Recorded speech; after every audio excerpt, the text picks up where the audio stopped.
I have been pumped to play Malifaux for a while now. I have painted up 90% of my team. The only model left was my leader, Colette Dubois. I've been putting her off because she's the hero. She ought to be painted the best, but that's just been an excuse. Well, it ends today. I grabbed her and my paintbrushes and just did it. YOLO. I sat down and got to work, and in just a few short hours, well, more like many long hours, she and the whole team was finally complete.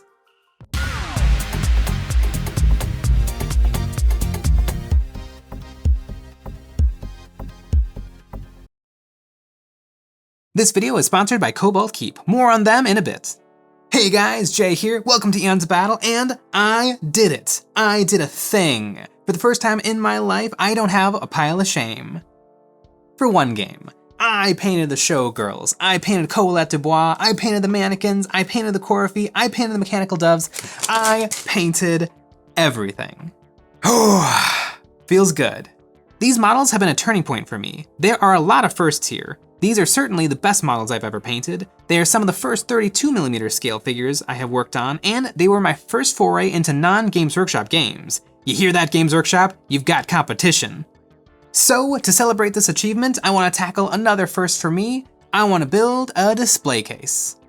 Now, I love my models, but I don't actually get to look at them much. I keep them in a paper sorter, which is nice. They're all together and organized, but I want to look at these. I have seen a lot of display cases and boards on YouTube and other places, and I never really like them. Don't get me wrong, they're cool, but they are always way too big, they're open to air and dust, and they're not easily transported. I don't just want to make something cool, I want to make something functional. And cool. A skirmish army like Malifaux is the perfect candidate for this, just a handful of very flavorful models. My theory behind this base I want to make is I want to make one big base for them all to stand on. Now, I am something of the basing guy.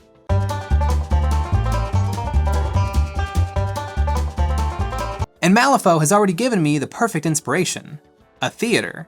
I have based my minis as if they were on a stage, and that is why I chose them in the first place. They are performers at the Star Theater. I've worked on a lot of theater productions and am very familiar with the spaces, so I want to expand my basing to not just be 32 and 40mm holes punched out of a stage floor, but I want to build the whole stage. Now, Malifaux's art style is that everything is very pretty and a bit evil, and I think that'll translate beautifully to a theater. They have an old world charm, they're grand and elegant, and when they start to fall apart, they disintegrate. These beautiful buildings start to look very eerie once they're abandoned.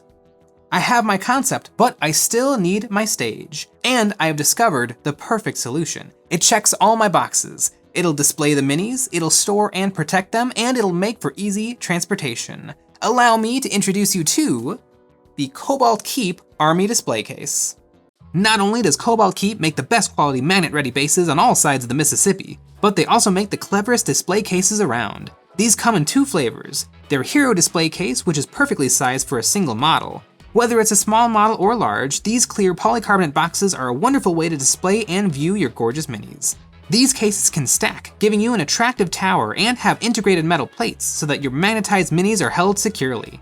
If you want to hold an entire army, then Cobalt Keep's Army Display Case is for you. It has enough room to hold 23 models standing on 32mm size bases. 23 models, that means it'll hold a kill team roster perfectly. And it has a large metal plate covering the whole bottom, allowing you to freely stick down your magnetized minis wherever you'd like. It'll hold the models safely and securely.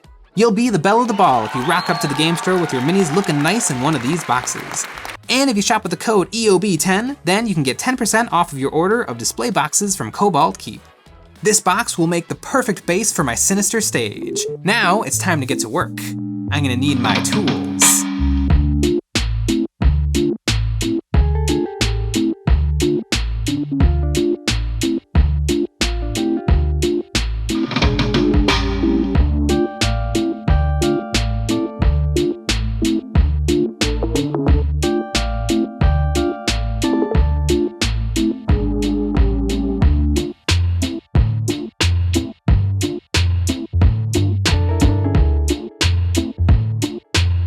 So, the first step in building my Star Theater is going to be the flooring. And unfortunately, I could not find more of the coffee stir sticks that I used in my original Malifaux team. But I did find these popsicle sticks, which are a pretty good match. They're like half-size popsicles. And you know what? These might be better just because they're going to save me a buttload of time because they're a lot bigger. So I'm going to figure out exactly what size I need to cut these to, and then cut out about 1 million. I figured out how much of the popsicle sticks I needed, then I prepared a batch, carefully arranging them so I could draw on my cut lines. I've noticed with a couple of these popsicle sticks that they're a little bit warped, and the super glue will probably hold them down just fine, but my worry is that down the road, I'm gonna have my display case, and then one of these pieces of wood is just gonna go thunk. So I think I have plenty. I can just get rid of these warped sticks. I used the grid on my cutting mat to help me square off the ends of these popsicles. Then I measured 3.5 inches down and made my second mark. To save myself time, I just used my nippers to clip every stick. This was a very different project than I typically get to do, and it was really fun. I have all of my slats cut out and they're looking pretty good, but unfortunately, despite my best efforts, the edges are pretty ragged. But I think I can fix it. I am going to tape them all together and then see if I can sand the edges and get them a little closer.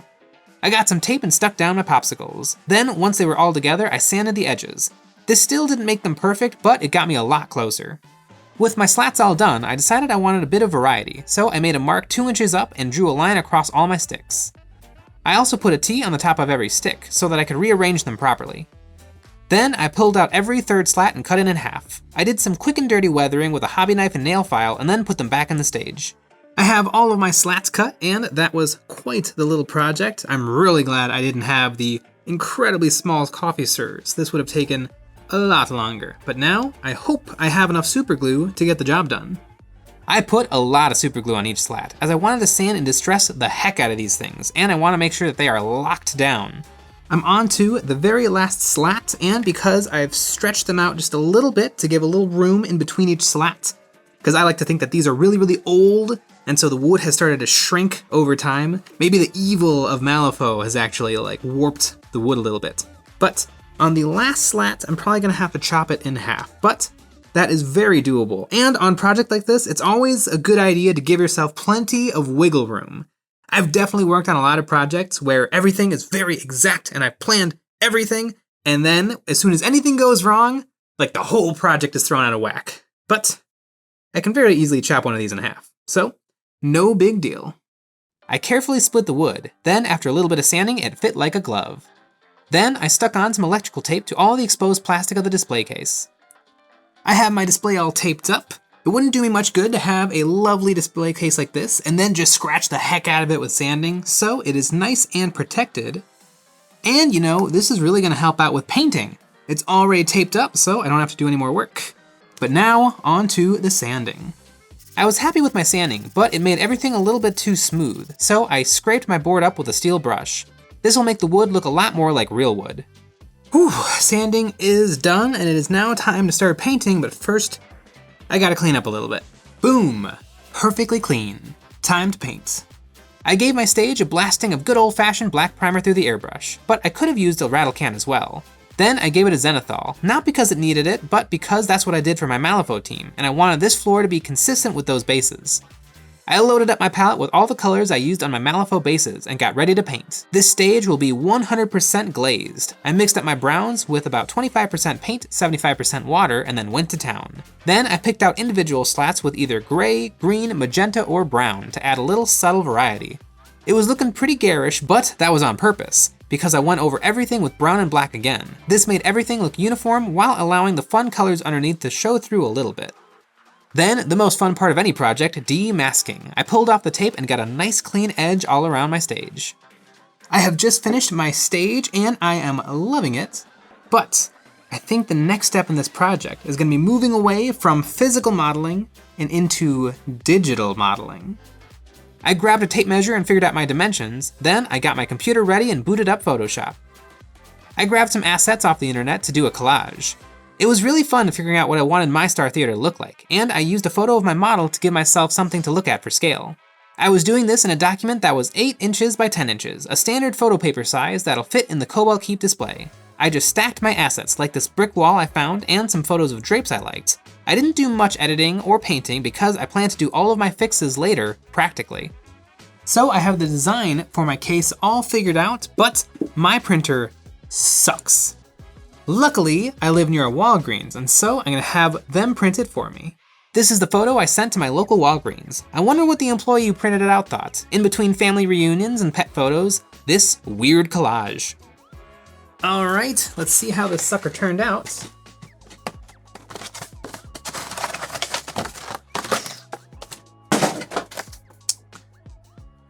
All right. As you can see, you might be thinking, Jay, doesn't really look good. And it doesn't, but this is just gonna be the basis. I'm gonna be adding a lot of paint to this. Let's see how it works out. First, I needed to build some support for my back wall, so I cut out what I needed from some foam core. Then I painted it black. All right, moment of truth. Give those a couple of seconds to get all tacky. There we go. I love this part.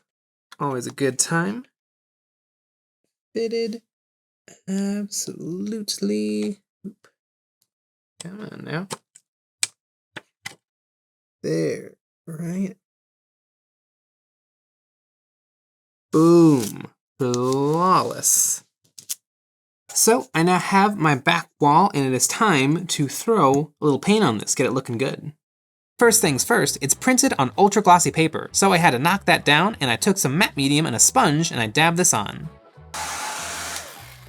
Wow. A little bit of matte medium stippled on really did a good job of turning this glossy photo into a matte photo. Now it's time to see how rusty my real art skills have gotten. I loaded up my palette with every color I thought I might need. Then I began painting all over the curtains and bricks in the collage. I used it as a guide. I ended up keeping most of the bricks, just giving them some highlights. But on the curtains, I basically painted over everything. This was really fun. I had a lot of freedom to take things as far as I wanted, and I could add in details and colors that were not there previously. Using the same colors I used in my Malifaux team in the backdrop makes it feel like they belong together in the same world. And last brush stroke. Yeah, I can be happy with that. There you go. It's like a million times better. I shoved this into the Cobalt Keep display case, and luckily it stuck in with friction. I had planned on using a bit of double stick tape, but it didn't need any. And just like that, my display case was complete.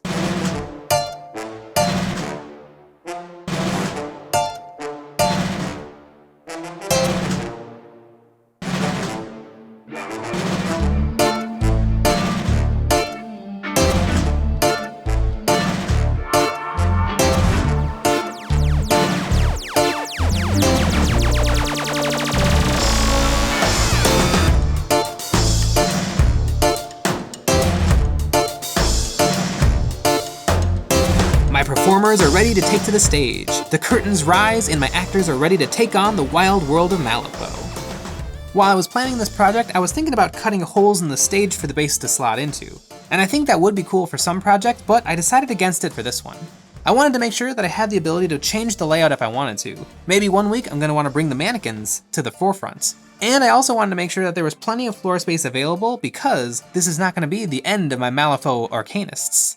There is one more box, and it comes with Angelica Durand, Carlos Vasquez, and 2 big titty ice dancers. I'm gonna need that extra floor space for those models pretty soon. A lot of these models were painted live on YouTube. By the way, I livestream every night from 9 to 10 p.m. Central. Come check it out. This project was super cool, and you could use it as a template. Figure out a floor and a backdrop and then build your own. It would be super cool to have an eerie swamp, a high fantasy village, or a grim dark manufactorum. Cobalt Keep has some examples of what you could pull off on their website. It is nice to have nice things. This display case was super fun to make, and it's another way to enjoy my minis. Minis are expensive, but you can get a lot of mileage out of your hobby dollars. I got the fun of painting, the satisfaction of finishing them, the joy of gaming, and now I get to stretch those hobby bucks even further by building this case. And now they can rest on the shelf, displayed proudly for the rest of time. So what do you guys think? Pretty snazzy, right? If you like this video, the best way to support us making more is to become a member of our Patreon. Over there, you'll get some behind the scenes, voting what models I paint live on YouTube, a live hobby hangout every week, and more. Thanks again to Cobalt Keep for supporting our videos. Their cases are lovely. Go check them out. But now it's time for the real star of the show, this week's EOB Complete submissions. We put out a challenge to our community to send us before and after photos of their recently finished models to be immortalized in our videos. If you want to join in the fun, you can submit a before and after photo of your painted mini to our Discord server, which you can find in the description below, or you can post it to Instagram with the hashtag EOBcomplete. Without further ado, let's look at and get inspired by what the folks have finished this week. An Orc Weird Boy by V, a Catacomb Command Barge by Civilian Waffles, an Assault Intercessor by Disco, a Human Nobility Team in Blood Bowl by Peter Martin, a Hobgrot by The Happy Heretic, a Primaris Chaplain by Huntron, a Dark Angels Captain by Caliban Lost, a Squad of Plague Marines by MickGZ65, a Space Marine Aggressor by ChewToy9696, a Caradron Overlord's Boat by Newtown Goodness, some Dark Eldar Incubi by Save or Die, a Slanesh Demonette by Elia FYI, a Primaris Space Wolf by Pirate Mage T. Jalf, a Space Wolf Captain by Montekia OG, an Officer of the Fleet by Sexakaya, a Primaris Redemptor Dreadnought by Loomers, a Primaris ATV by Enter Hometown, a Salamander's Tech Marine by Duplicorn, a Deathwatch Redemptor Dreadnought by Grim Grimbitus Studios, a Skeleton Captain by Visk, some Blood Angels Sanguinary Guard by Unity, a Necromunda Witch by Bigus Dickus, a Skitarii Engine Seer by Rot the Great, a Primaris Space Marine by Zuapi, and a Classic Space Marine Captain by Guy Man Hype. Congratulations to everyone for a job well done. It's no small feat to get paint on minis, and you all should feel really proud. Nothing gets the hobby juices flowing like finishing a project, and we all thank you for sharing your work, motivating us and the hobby community to paint our plastic. Thanks for sharing.